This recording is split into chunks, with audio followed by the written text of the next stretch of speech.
Good morning, one and all. This is Udeshri, working as assistant professor in the Department of Mechanical Engineering at St. Peter's Engineering College. We are discussing about Unit 4 of Metrology and Machine Tools.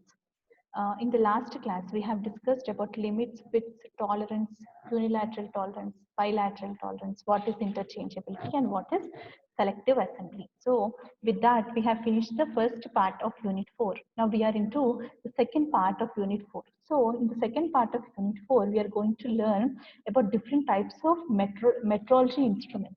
So here we are going to learn about what is a go gauge and no go gauge, what is the Taylor's principle, how to design a go gauge and no go gauge, how to measure different angles with bevel protractor and sine bar, how to measure the flat surfaces, straight edges and surface plates using optical flat and autocollimator.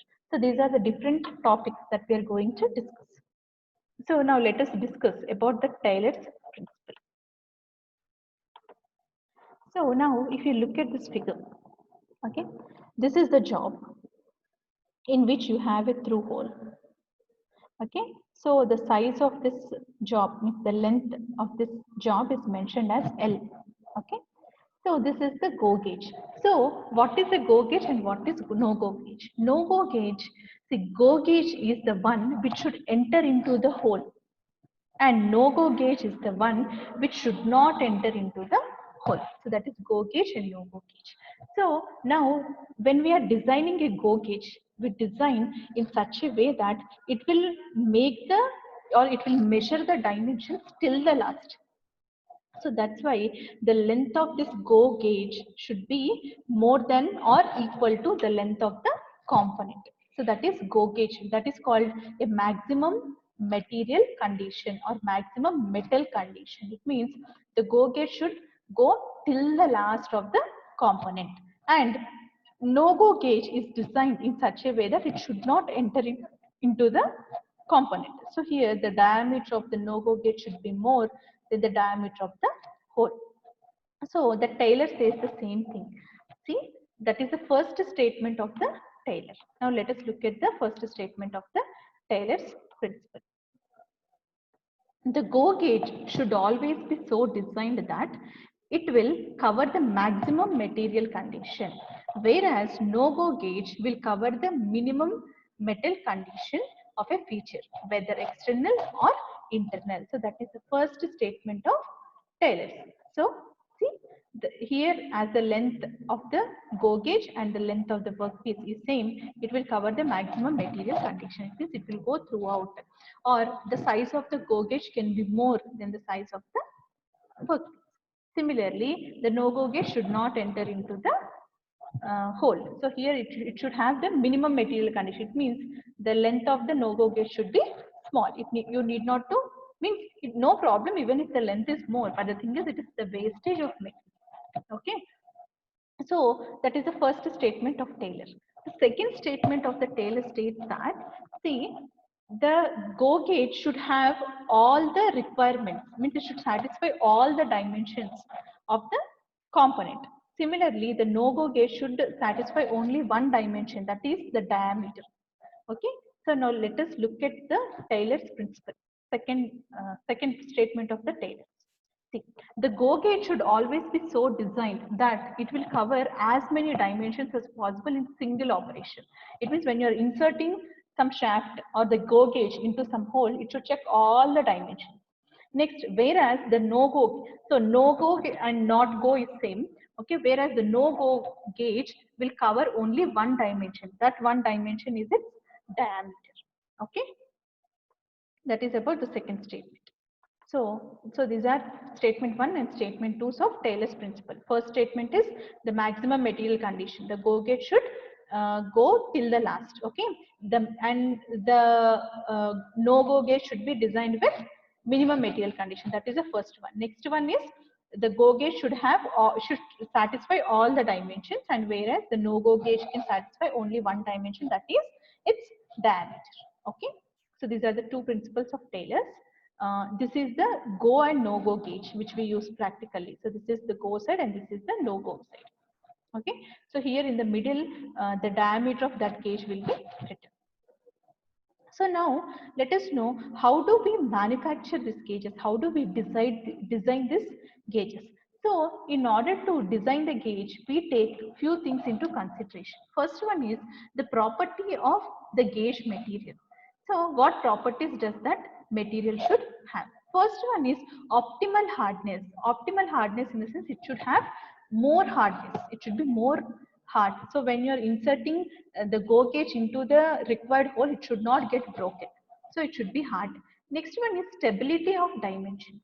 So stability of dimensions in the sense, see, the material should not react with the environmental conditions like temperature and atmospheric changes, like if there is increase in the humidity, so like this. So even if there is increase in decrease of temperature or increase in decrease in the pressure, if there is increase or decrease in the moisture, the component should not get deviated from its dimensions. See, for example, few components will expand on heating, contract when it is cooled, so it should not have expansion and contractions. So we have to choose such material. Okay, next one is wear and corrosion resistant. So it should not get broken easily and it should not get corroded. It means it should not react with the moisture which is present in the air, and it should not react with the other components which we are using. See, for example, if you have some component and if you are placing a gauge into it, this component and gauge should not react with each other. Okay.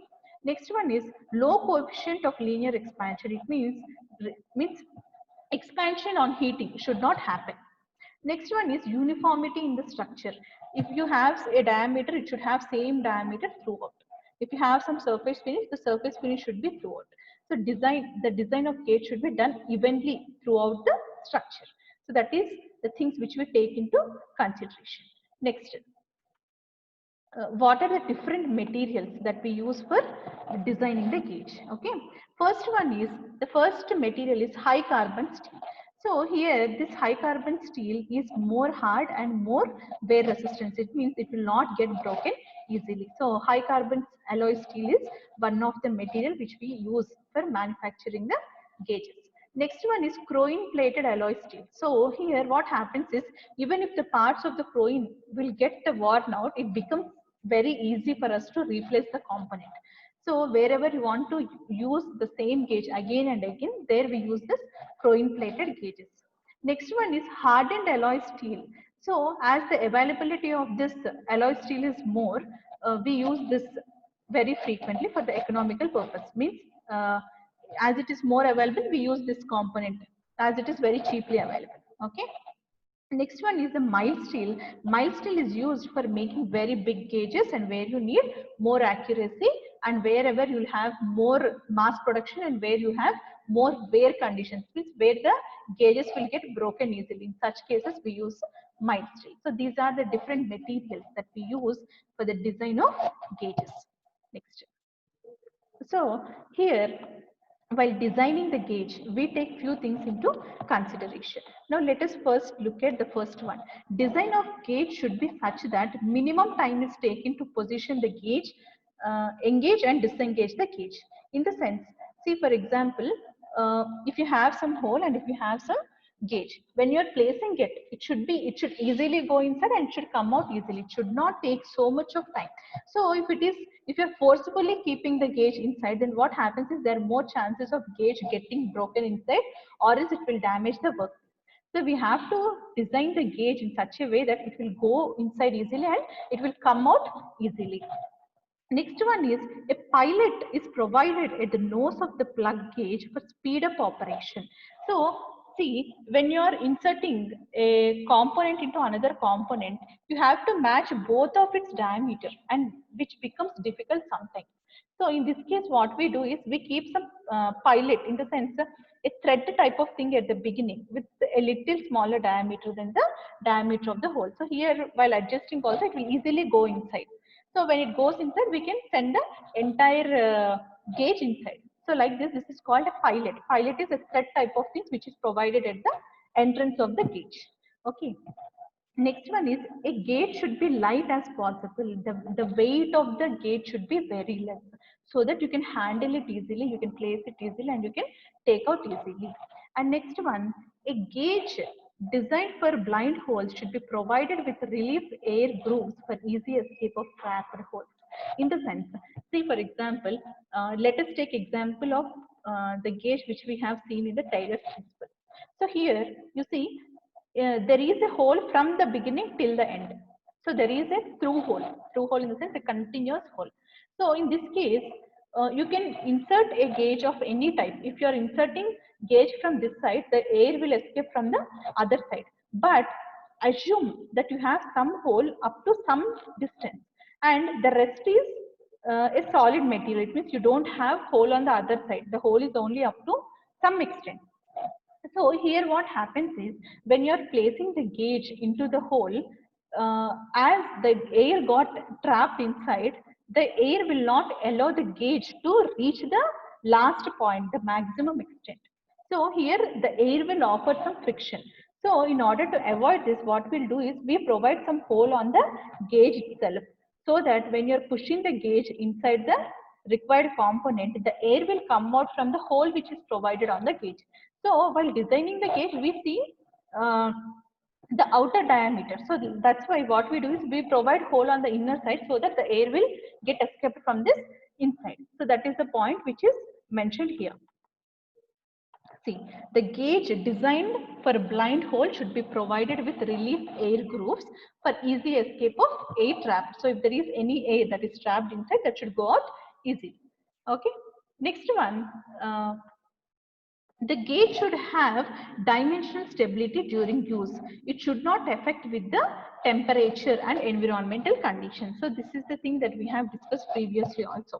So here if there is change in the environmental conditions, it means if there is increase or decrease in the temperature, or if there is increase in the moisture, the gauge should not react with all these things. It should not get expanded or contracted. It should not get corroded. So all these things we should take into picture while designing the gauge. Next, a gauge should be wear resistant. It means it should not get broken up easily. It should withstand the forces. Next, a gauge should be designed for overall low cost with all the required properties. So we have mentioned all the properties, means that can be material properties, the design of gauge, and what are the properties that you need for designing the gauge. So it should satisfy all these properties, and the cost of the gauge should be very less. Okay, so these are the design parameters that we take into consideration while designing the gauge. Okay, so this is about the different types of gauges. Now let us look at what is sine bar. See, this is a sine bar. So here you see this is the sine bar and these are two wheels. Okay, the distance between the center of two wheels is considered as L. Whatever the workpiece you are taking for measuring this, that workpiece got some angle and we are going to measure this angle. Okay, we have some blocks which we call it as the slip gauges or the block gauges. So here the height of this is considered as h. So now let us look at the experiment, how we are going to make the measurement, or how we are going to take the angles with this sine bar. So the sine bar is placed like this. Okay. So here you have some plate called as surface plate. So surface plate is some reference plane where you have a smooth surface or a planed surface. So there are no irregularities on this surface. Such plate is called as a surface plate. On this surface plate, we place the workpiece. So this is the angle which we need to measure. So we place sine bar in such a way that this sine bar will get aligned with this angle. Okay, so here we keep some heights. So these are the gauges. Okay, so till the sine bar reaches the required angle, we place these gauges. So once these gauges are placed and if the angle is aligned, okay, we take this dimension h and this dimension l. So this is opposite side by hypotenuse. So this is theta. So here we use sine theta. Sine theta is opposite side by hypotenuse. So using this formula, we'll calculate the angle that is made at this component. So that is how we use the sine bar. So this is about sine bar. Now we have finished learning about different types of gauges and measuring with the help of sine bar. In the next class, we learn about using of different metrological instruments. that's metrology instruments. That's about today's class. Thank you for listening.